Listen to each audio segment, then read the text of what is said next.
Hello, this is Julian with Coffee Reviews, and today we'll be reviewing the Take On Me Wash Processed Panama from House of Funk.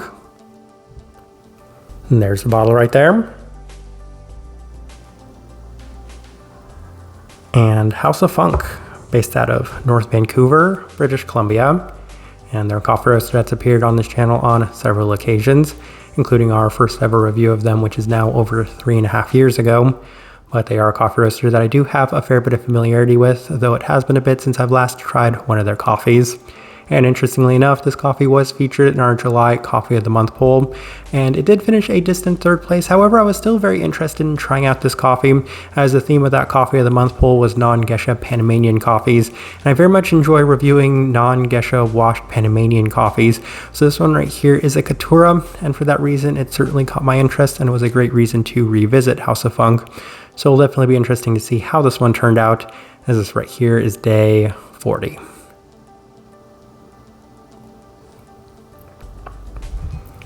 And recipe we went with for this coffee was our standard recipe in a 16:1 water to coffee ratio, brewed at 96 degrees Celsius, about 205 degrees Fahrenheit. And I like this one best through the V60, which indicates a more medium fine grind roast profile for this coffee. So it is kind of interesting. This one did turn out a little bit more developed than I'd remembered from our previous reviews of House of Funk's coffees. Even then, Caturra coffees can act like they are a slight bit more developed, given that at times they can have a slightly darker feel to them. Outside of that though, I wouldn't say that this coffee is anywhere near as light as some of the coffees we've had from September, or Subtext for that matter. So I feel like a lot of people would probably align this one with being on the more light medium side of things, as even then it still is moderately light. It's just not necessarily as light as a number of other Canadian coffee roasters that are out there now. With all that out of the way, let's go ahead and start discussing this coffee. Day 15, first impression, and we did opt for the V60, and the coffee was instantly offering vintage Caturra-like attributes with a bit of the molasses honey-like darkness with some traditional Central American components to it as well. A nice bit of sweetness with some nice clarity, blending itself towards a pretty nice start in general. We move on to day 18 as we opted for the Chemex, and it was another vintage Caturra-like experience as it was offering the same molasses, honey, and nutty-like attributes, all with the previous experience that we'd had.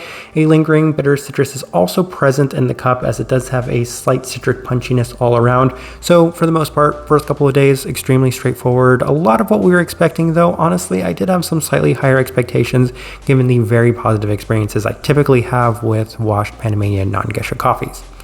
Day 21 through the April brewer, and it does continue to offer that Caturra-like characteristic, and there's going to be a lot of consistency, and there's going to be a lot of repetition in this one, as it has a slightly more robust feel, with the experience a little more skewed in a darker sense.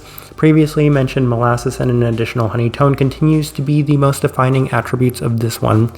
We move on to day 24 as we opted for some slightly lower extraction adjustments given the slightly heavier, robust qualities of this one. And it does feel like it has a ceiling, as the taste of the Caturra within this coffee just seems to be what we're going to continuously get regardless of the adjustments that we do make. There is plenty of the traditional profile with more of that nuttiness, as well as that continued focus on the molasses and honey-like aspects of this one.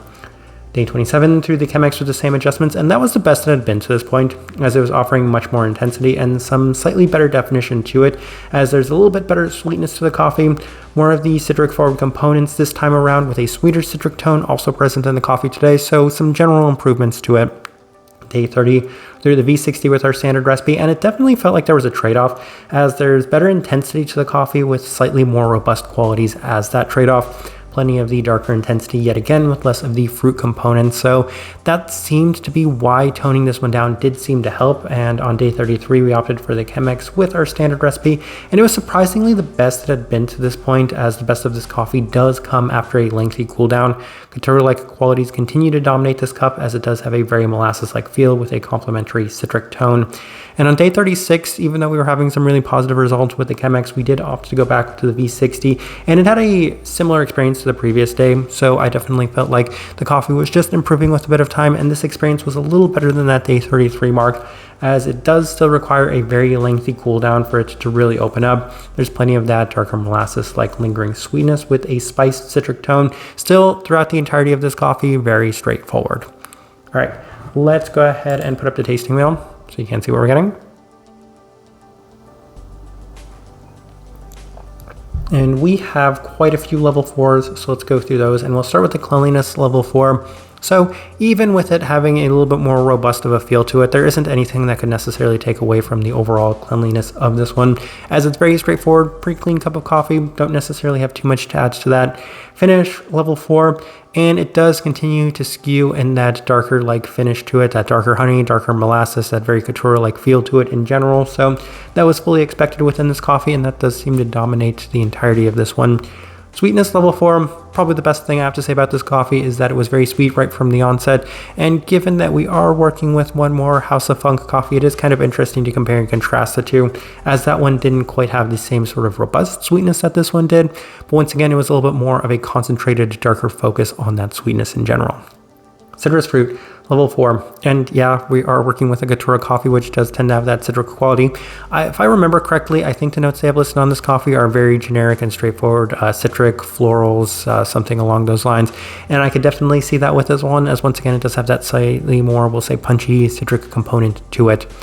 Caramel level 4, and that goes along the lines of the, we'll say, more concentrated, intense sweetness to this one. So the molasses, the honey that I continue to harp on and focus within this coffee, because it did come a little bit more darker as opposed to floral in that regard. So that's why the florality is only there at that level 3. That's the other note that they had listed on here. Floral, citrus, and floral and citrus were 2 of them.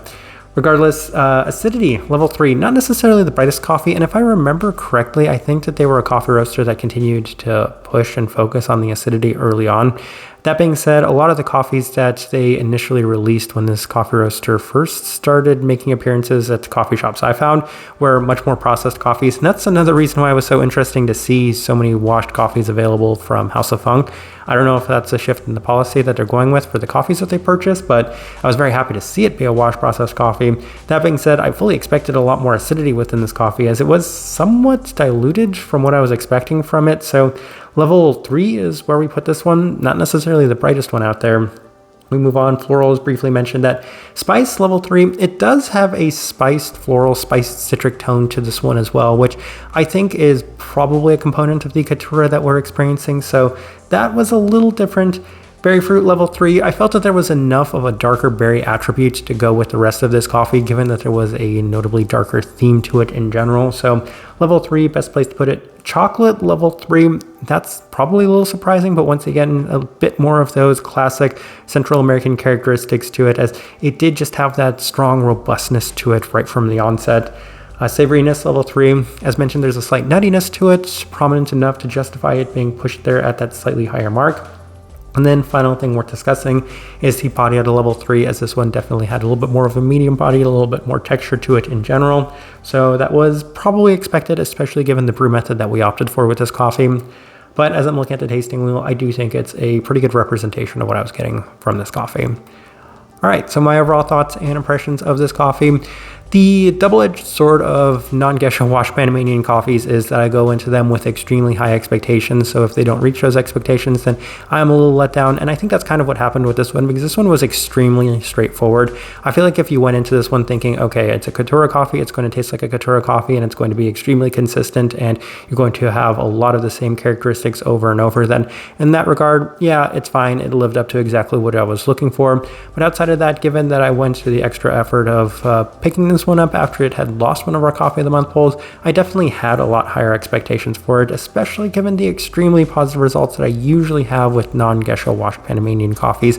So that's kind of the way I felt about this one. It was just maybe a little bit too consistent. There wasn't enough depth. There wasn't enough things that really excited me about this coffee.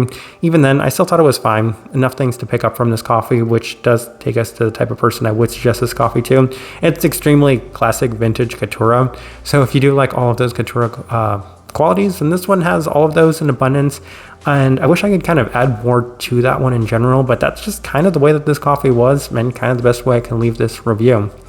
If you've by chance had an opportunity to try this coffee, I'd love to know your thoughts and impressions of it as well. If you're enjoying the content, give this video a like, subscribe if you're not already subscribed. This right here has been a review of the Take On Me Wash Processed Panama from House of Funk. Thank you for watching.